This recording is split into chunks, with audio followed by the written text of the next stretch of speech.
Radio Liberté. Radio Liberté. Informer, conscientiser, distraire. 92.8 FM.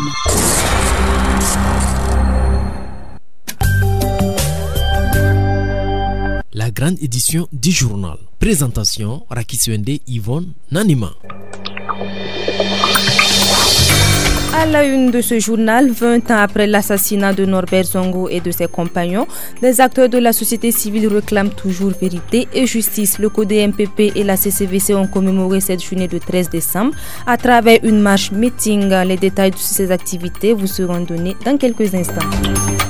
Dans ce journal, il sera également question de l'évolution judiciaire de l'affaire Norbert Zongo, débutée en 1999. L'enquête sur le drame de s'appuie sur son cours après une longue période de suspension suite à un non-lieu. Recrudescence des pratiques de corruption, le Burkina Faso fait face à une nouvelle forme de ce phénomène. C'est ce que pense le professeur Étienne Traoré. Il s'est exprimé au cours d'une conférence publique tenue ce jeudi.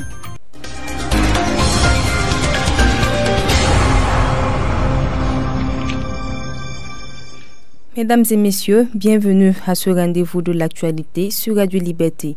20 ans après, renforçons la lutte pour la vérité et la justice pour Norbert Zongo et ses compagnons et contre l'impunité des crimes de sang et des crimes économiques. C'est sous ce thème que se tiennent les activités commémoratives du 20e anniversaire de l'assassinat du journaliste Norbert Zongo et de ses compagnons d'infortune.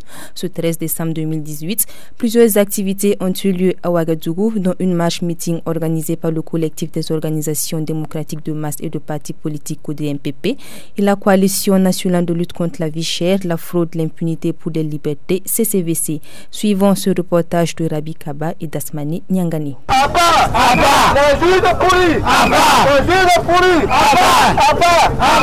les juges aux ordres, les procureurs aux ordres, 20 ans après l'assassinat du journaliste Norbert Zongo et de ses compagnons d'infortune, les militants du collectif des organisations démocratiques de masse et de partis politiques CODEMPP et de la coalition contre la vie chère CCVC maintiennent la flamme de la mobilisation populaire contre l'impunité des crimes économiques et de sang. Ce 13 décembre 2018, ils ont encore battu le pavé dans les artères de la ville de Ouagadougou pour réclamer justice et vérité sur le drame de S'appuie. Nous sommes debout ce matin, pour réclamer justice, pour réclamer équité, Après la marche, place au meeting. Et 20 ans après, la voix de la chorale du collectif reste encore et toujours vive. Qui t'a tué Norbert Zongo, plongeant tout le pays dans ce drame. On l'a tué, on l'a brûlé, mais le peuple est debout pour la justice. L'Union générale des étudiants burkinabés, à travers sa chorale, a aussi rendu hommage à Norbert Zongo.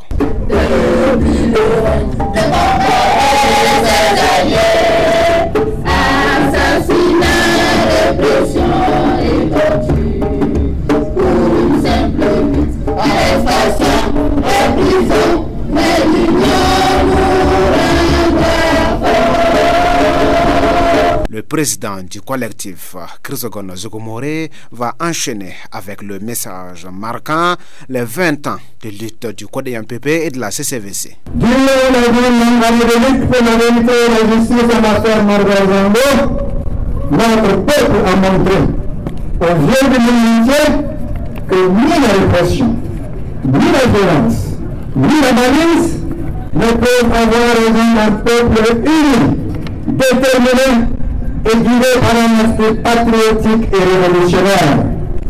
En effet, depuis le horrible assassinat de S'appuie, les démocrates, patriotes et révolutionnaires burkinabés, mobilisés au sein du collectif pour la CCVC, ont su maintenir la flamme allumée de la mobilisation populaire contre l'impunité des crimes de sang et des crimes économiques.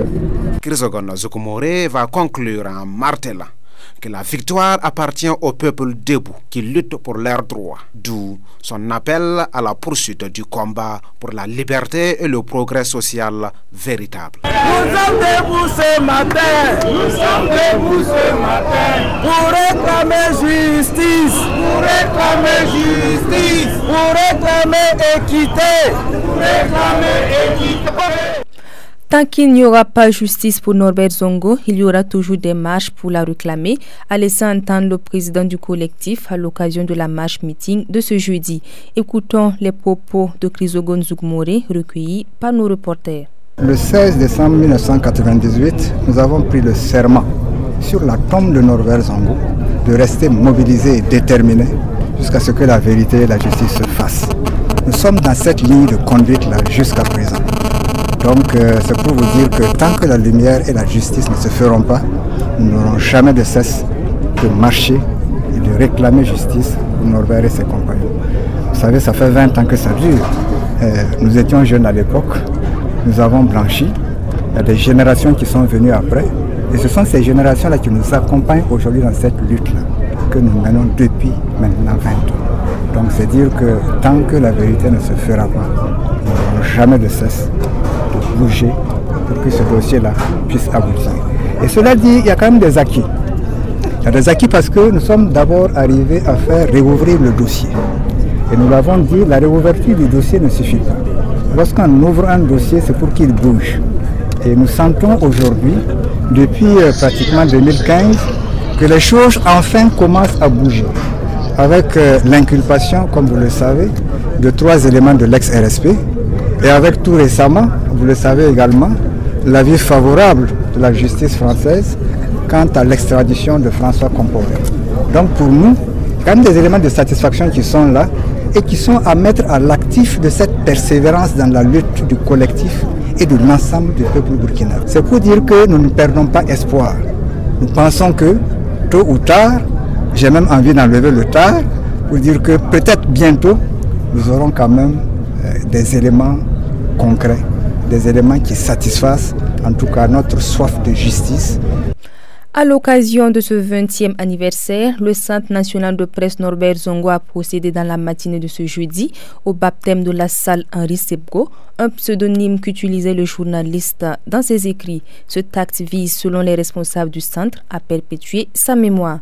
Tanga Thierry Zongo est à cette cérémonie de baptême et voici son compte rendu. Le nom Henri Sebgo, désormais gravé sur la devanture d'une salle qui lui est dédiée au Centre national de presse Norbert Zongo. Cette cérémonie de baptême de la dite salle s'inscrit dans une logique de perpétuation de la mémoire du journaliste Norbert Zongo ainsi que du genre journalistique qu'il pratiquait. Jean-Claude Méda, président du comité de pilotage du centre. Baptiser cette salle du nom de plume de Norbert Zongo, qui était donc Henri Sebgo, nous comptons aussi perpétuer le genre journalistique qu'il a incarné toute sa vie durant, c'est-à-dire l'investigation journalistique.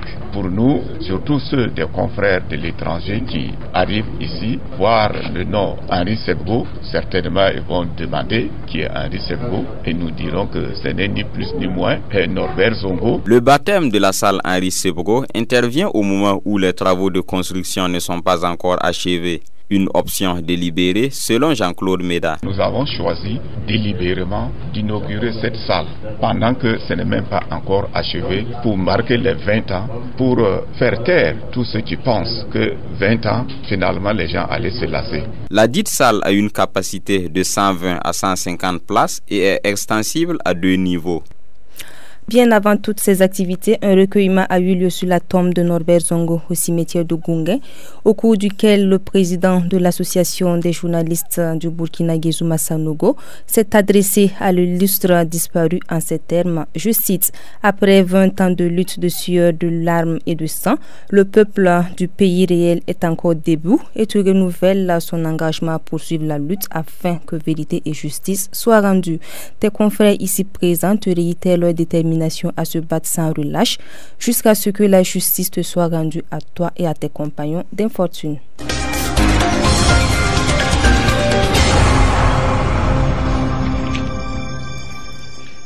Suite de cette édition, l'affaire Norbert Zongo a été marquée par un long feuilleton judiciaire après avoir été suspendu plusieurs années suite à un non-lieu. L'enquête a été réouverte en 2011. Celle-ci a abouti à l'émission d'un mandat d'arrêt international contre François Compaoré qui a été interpellé en France. La justice française a le 5 décembre dernier émis un avis favorable pour son extradition. Nous vous proposons de revivre les temps forts de l'évolution judiciaire de cette affaire dans ce dossier signé Tanga Thierry Zongo. Qu'est donc devenu mon garçon? Il s'appelle Norbert Zongo. 20 ans après l'assassinat du journaliste Norbert Zongo et de ses 3 compagnons, le dossier aura connu un périple judiciaire marqué par une série de rebondissements. Au regard des circonstances tragiques et suspectes dans lesquelles ces derniers ont perdu la vie, une commission d'enquête indépendante a été mise en place en 1999 pour faire la lumière sur cette affaire. La dite commission, composée de 11 membres, était présidée par le magistrat Kassoum Kambou, représentant du mouvement burkinabé des droits de l'homme et des peuples MBDHP. Celle-ci avait pour mission, je cite, mener toute investigation permettant de déterminer les causes de la mort des occupants du véhicule 4x4 immatriculé 11J6485BF survenu le 13 décembre 1998 sur l'axe routier Ouagadougou, province du Kadiogo, Sapui, province du Ziro, dont le journaliste Norbert Zongo. Fin de citation. Dans son rapport, la commission conclut que la mort de Norbert Zongo faisait suite aux enquêtes qu'il menait sur le meurtre de David Ouedraogo, chauffeur de François Compaoré, frère cadet de l'ex-président du Faso Blaise Compaoré. Norbert Zongo a été assassiné pour des motifs purement politiques parce qu'il pratiquait un journalisme engagé d'investigation. Il défendait un idéal démocratique et avait pris l'engagement avec son journal de lutter pour le respect des droits de l'homme et la justice et contre la mauvaise gestion de la chose publique et l'impunité, indiquait le rapport. 6 éléments relevant de l'ex-régiment de sécurité présidentielle RSP ont été cités comme suspects sérieux dans le quadruple assassinat de Sapui. Ceux-ci sont également impliqués dans le meurtre de David Ouedraogo. Il s'agit de l'adjudant feu Marcel Kafando, des sergents Banogulo Yaro et feu Edmond Kwama, du caporal Wampasba Nakoulma et des soldats Christophe Kombasséré et feu Ouseni Yaro. En février 2001, Marcel Kafando est inculpé pour assassinat et incendie volontaire dans le cadre du dossier Norbert Zongo. Mais un non-lieu est prononcé en sa faveur par le juge d'instruction Wenceslas Ilboudo le 18 juillet 2006. L'instruction de ce dossier judiciaire est au point mort jusqu'à ce que le MBDHP saisisse en décembre 2011 la Cour africaine des droits de l'homme et des peuples. La Cour condamne alors l'État burkinabé et lui ordonne la reprise de l'enquête. Il en est de même pour les réparations. Il ressort de la décision de justice la conclusion suivante, je cite, « La Cour conclut que l'État défendeur n'a pas agi avec la diligence due dans la recherche, la poursuite et le jugement des responsables des assassinats de Norbert Zongo et ses 3 compagnons. La Cour note en conséquence que l'État défendeur a violé sous cet aspect le droit des requérants à ce que leur cause soit entendue par les juridictions nationales. » Fin de citation. C'est ainsi que le dossier va être rouvert en 2015 avec l'inculpation du sergent Banogulo Yaro, du caporal Wampasba Nakoulma, du soldat Christophe Kombasséré et de François Compaoré. Ce n'est qu'en mai 2017 que la justice burkinabé émet un mandat d'arrêt international contre ce dernier. Il sera finalement interpellé le 29 octobre 2017 en France à l'aéroport Roissy-Charles de Gaulle et placé sous contrôle judiciaire. Poursuivi pour incitation à assassinat, la décision sur la demande de son extradition vers le Burkina va connaître plusieurs reports. C'est le 5 décembre 2018 que la Cour d'appel de Paris émet un avis favorable pour l'extradition de François Compaoré, ce qui constitue une victoire d'étape selon Maître Prosper Farama, un des avocats de la famille de Norbert Zongo, qui note que la procédure d'extradition pourrait être longue. Toutefois, il se dit optimiste quant à la manifestation de la lumière sur le drame de Sapui. La quête de la justice est imprescriptible. Il ne faut pas oublier ça. Pour moi, il y a autant de pédagogie dans le jugement que dans la quête même de la justice. Vous savez, dans l'affaire le jugement de Nuremberg, des gens ont été jugés juste après la guerre mondiale. Mais d'autres aussi ont été jugés, recherchés, jugés 40 ans après. Après s'être cachés. Moi, j'imagine que Déjà, la prison de François a commencé. Mais c'est déjà une prison psychologique. Il traverse le monde aujourd'hui, même si il peut parcourir le monde, en ayant toujours à l'esprit qu'à tout moment, dans un aéroport, n'importe où il peut être pris et extradé au Burkina. C'est une forme de prison. En attendant, le peuple burkinabé, à travers des organisations progressistes et démocratiques, maintient la pression pour la vérité et la justice pour Norbert Zongo et ses compagnons d'infortune. C'est ainsi que ce 20e anniversaire de l'assassinat du journaliste est marqué par diverses activités commémoratives partout au Burkina Faso. On l'a tué, on l'a brûlé, mais le peuple est debout pour la justice. Au cours d'une conférence publique organisée ce jeudi 13 décembre à Ouagadougou par le mouvement Le Balai Citoyen, le professeur Étienne Traoré, l'un des animateurs, s'est indigné de la naissance et de la montée d'une nouvelle forme de corruption au Burkina. Il a laissé entendre que dans le régime actuel, n'importe qui, quel que soit son rang, pratique la corruption sans être inquiété. Nous écoutons le professeur Étienne Traoré au micro de Idrissa Koumbem. Avec cette république que nous vivons actuellement, ce n'est plus les parents du président seulement, ce sont les proches de ceux qui sont au pouvoir, d'où qu'ils viennent. Ce qui fait la corruption, ces temps-ci, c'est beaucoup plus étendu et beaucoup plus aggravé et beaucoup plus visible qu'avant. Avant, je dirais qu'il n'y a pas de corruption, mais la corruption était réduite au chef, à sa famille, à son frère, à quelques-uns d'autres. Aujourd'hui, tous les ministres, s'ils peuvent faire la corruption, ils le font et ils n'ont peur de personne parce qu'il n'y aura rien du tout. Et là, c'est un phénomène, c'est pour ça que j'ai dit le phénomène est nouveau et généralisé. Avant, pour corrompre, il fallait quand même avoir un gars qui puisse vous défendre au cas où on vous demande de rendre compte. Mais aujourd'hui, moi seul, je me suffis, là où je suis assis, je détourne tant que je veux. L'Université de Uppsala de Suède et l'Institut des sciences des sociétés du Centre national de recherche scientifique et technologique CNRST ont mené une étude sur les populations locales intitulée « Sécurité par le bas, perception et perspectives citoyennes, les défis de sécurité au Burkina Faso ».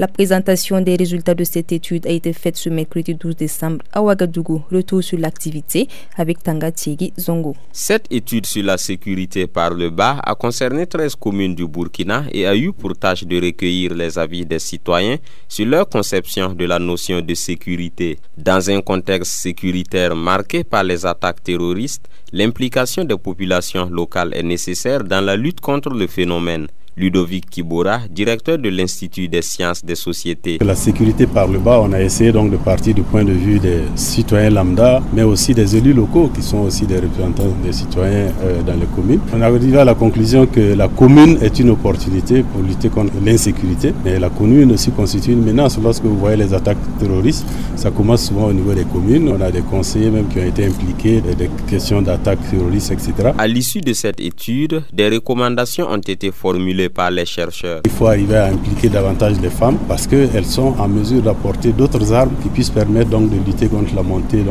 l'extrémisme violent et puis l'insécurité. Il y a aussi la question des forces de l'ordre et de sécurité parce qu'il est ressorti que les populations estiment que ce sont les structures qui sont les plus habilitées à pouvoir assurer la sécurité humaine, etc. Mais il y a aussi des récriminations contre des exactions, contre le fait qu'il y a souvent des délits de faciès et des répressions qui ne sont pas bien expliquées. Financée par l'Agence suédoise de coopération de développement international, la dite étude s'inscrit dans le cadre du programme de recherche dénommé « Le Burkina vu par le bas ».